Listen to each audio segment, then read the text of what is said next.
Hey, good Thursday morning to you.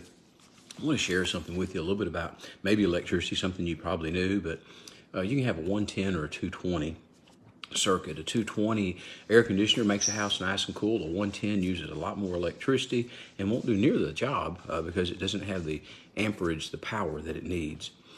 Paul, writing to the Galatians, he says this in chapter 2, verse 20, the 220.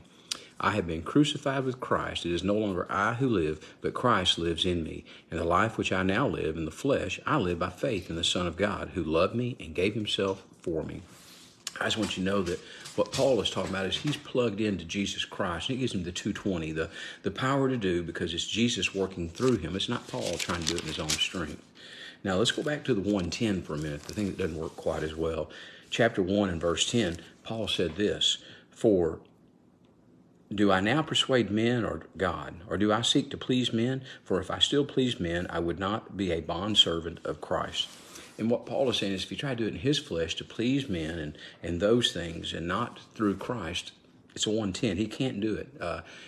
We aren't to be about persuading men. We need to share with them about Jesus. We need to let the Holy Spirit work within their life and leave the results up to God. I think for too long we've tried to do it ourselves instead of being plugged into Jesus and letting him live through us. I pray you have a wonderful day, that you invite everybody you know to come Saturday at 10 o'clock for the extravaganza, that we had the bicycles and all the prizes and things for the kids, and we can tell them about Jesus that day because we want them to know the eternal home in heaven that Jesus prepared for them. So you have just a great day. Know that you're loved, and as always, God bless.